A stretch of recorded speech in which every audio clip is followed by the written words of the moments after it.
Hey guys, welcome back to Lava Alert. Today we're in an interview with Vanessa, who was one of our Lava Lab alums, and we're going to be talking about networking for designers. Do you want to introduce yourself really quickly, Vanessa? Yeah, sure. Hi everyone, my name is Vanessa and I'm an alum from, I actually don't know what year I did Lava Lab, but it was probably 4, maybe 5 years ago. I joined Lava Lab's fall of my freshman year. So it was like the first club that I ever joined at USC. I was super clueless. I had no idea that I was even selected as the designer on my team. Like I didn't know anything.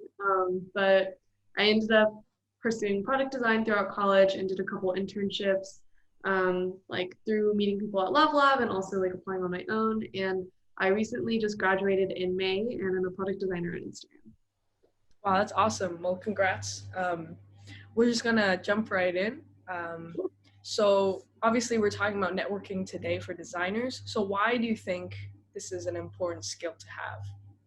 Yeah, I think that networking is kind of like a loaded term, and I don't love the term as it is because I think it has a lot of like negative connotations in a way. It seems like kind of sneaky and very, I guess, targeted towards a lot of times business students. But I do think that it is really important in our field as designers as well because a lot of the work that we do by nature as a product designer is very collaborative, and it involves a lot of like understanding different roles and being able to work with other designers who may not necessarily be on your direct team.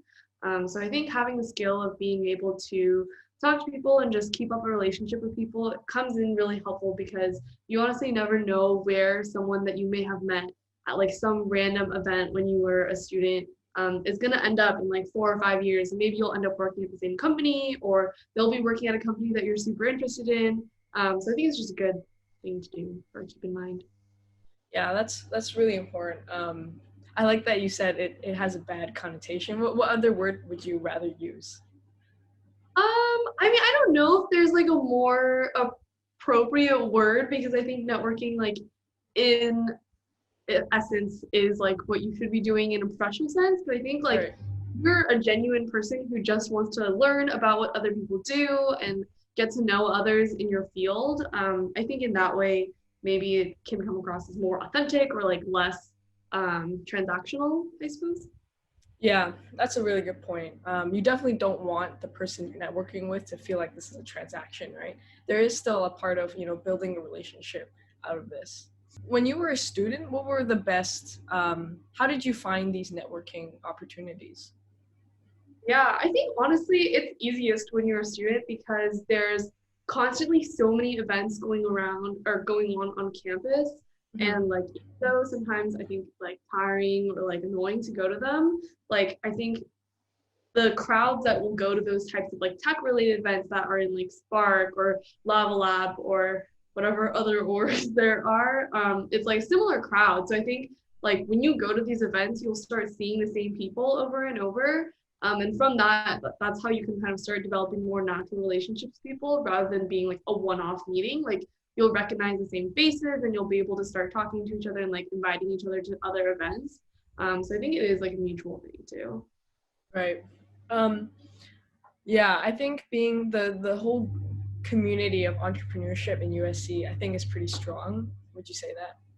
Yeah. Oh, definitely. Yeah. I Right. think especially like if you are kind of immersed in it from the get-go, like your freshman, sophomore year, like you have the opportunity to meet so many more people because you can meet upperclassmen when you're younger and then like slowly you can meet more and more people and then hopefully when you're an upperclassman you can meet the younger people and like give back to them and like share the knowledge that you've received from others in previous years. But yeah, overall I think the entrepreneurship community at USC is really strong. Hmm. We have like great clubs, great Hmm. classes, great professors, and like so much free money if you just look for it.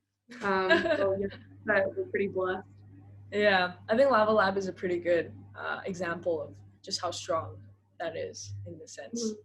So I want to kind of move on to some questions, particularly about reaching out to design recruiters. So some of our students are wondering, how do we reach out for some specific jobs?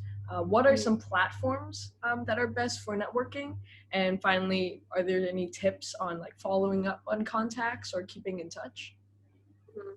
So I can I let think, you, yeah, answer them yeah, step by step if totally. you want. Mhm. The most obvious ones probably are to like go to the recruiting events, cold emailing recruiters or whatever.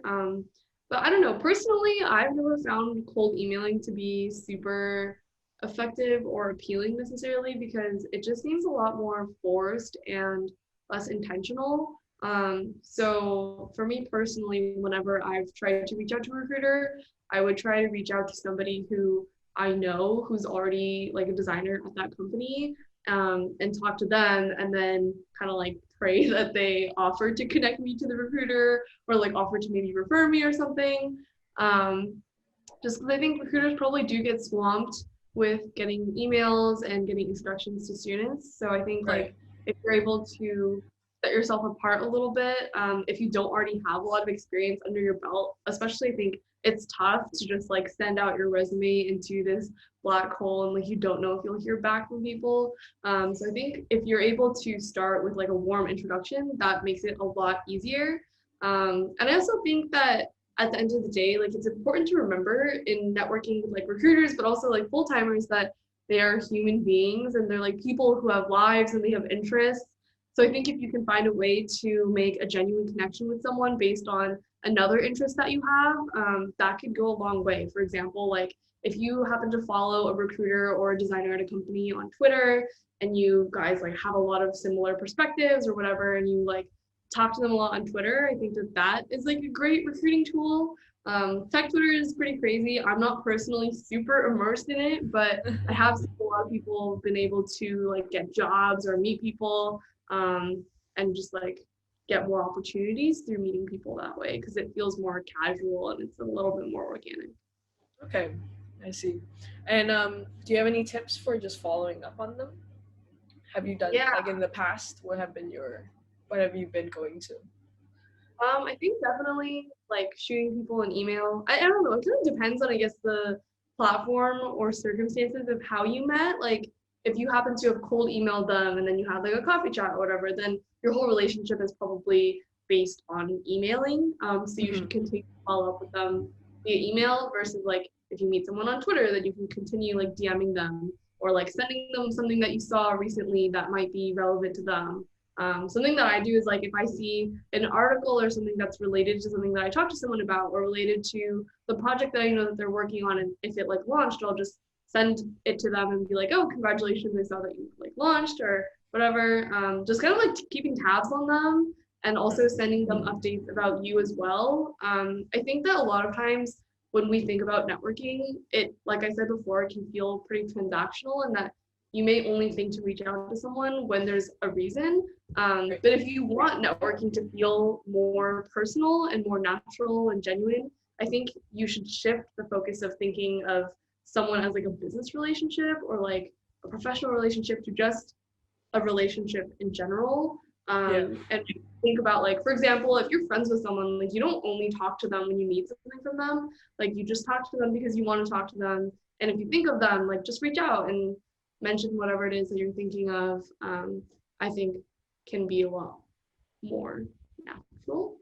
Yeah. Um, I think I don't know that's a really if good point. but Yeah. yeah. Well, that actually leads me to my next topic is around, I think coffee chats is a really good, genuine way to catch up with these recruiters or to have them, approach them in a more human way, I guess. And it's a big thing, I think, in the tech company. Am I right? Just coffee Yeah, chats in general. very common. And I think that as somebody who has gone through like being the one asking people for coffee chats and also now sort of being the one that people are asking for coffee chats, I think that I've learned there's like a few things that I personally look for when someone reaches out to me. I think like, or I guess, okay, maybe I can just start with like things that you should do to be the most prepared, I guess, if you're going to approach Hmm. someone, and also things to do when you're actually there at the coffee chat. Hmm. Like as a student, honestly, the most useful thing that you can take advantage of is literally just the fact that you're a student people are so willing to help out students for anything that you need just because you're a student. You're like not competition, you're not like trying to get anything other than knowledge. And I think that that's something that, as far as I know, like all professionals are really empathetic of, because everybody was once in your shoes as a student. So they're always willing to help out. So I think like if you're just very clear in your ask, that's also very helpful. Like if you start an introduction with saying like, oh, hi, I'm blah, blah, blah, and like I'm a student, I'm just trying to like get 15 or 20 or 30 minutes of your time to learn about blah, blah, blah. Being very clear that you just want to chat, you like don't want a job necessarily, even if you do, which like you say it up. And I think, yeah, another thing that's very helpful is like being super clear with what the ask is. Like, is the ask, can I ask you a couple of questions over email and you just respond to me? Is it, can we set up a 15-minute or a 30-minute chat?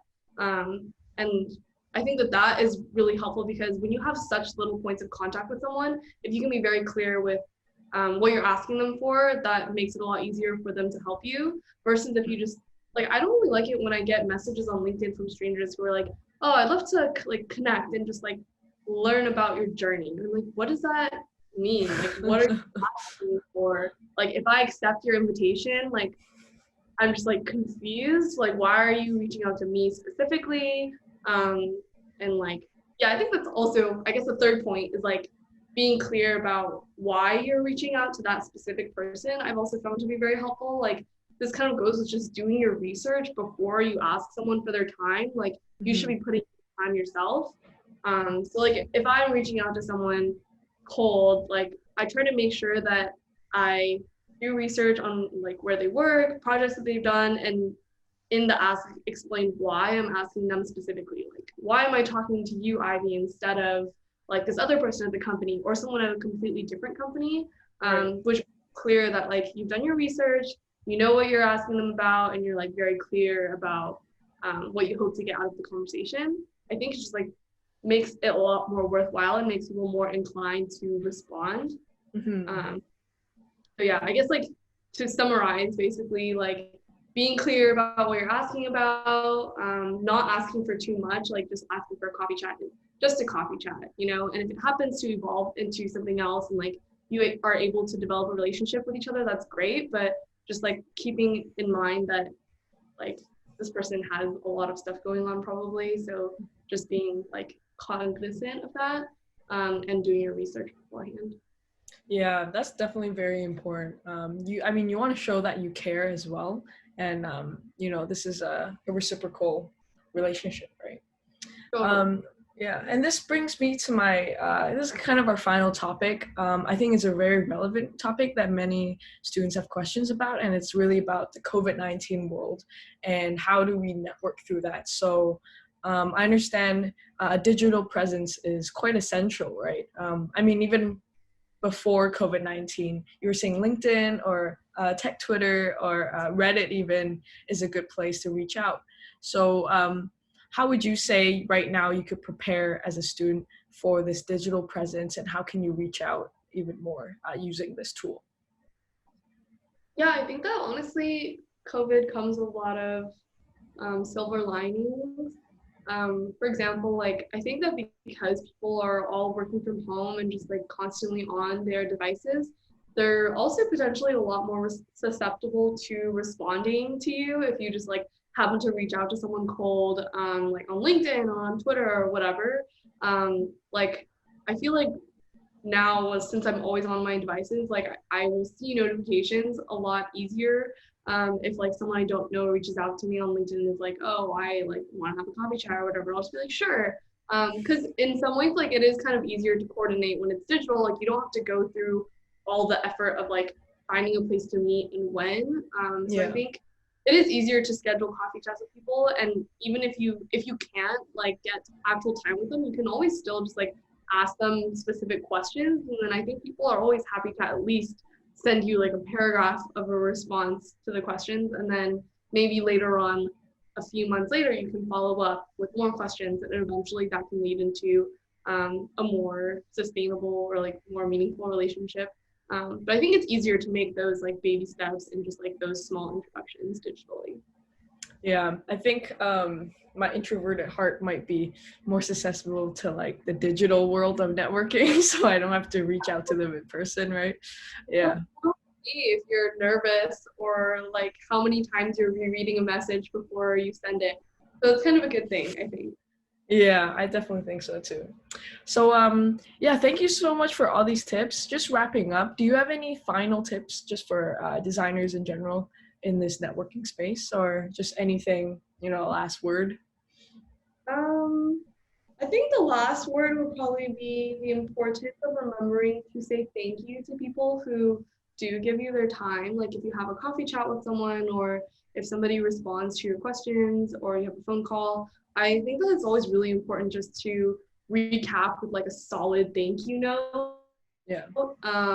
And like it doesn't have to be like anything super intense, but I think just like if you can convey to the person that you genuinely learned and like what tell them what your takeaways were from the conversation, I think that that always leaves a much better impression and shows the person that you were very present, you were attentive, and their time was actually worthwhile. And I think that makes them a lot more susceptible to like wanting to continue that relationship later on.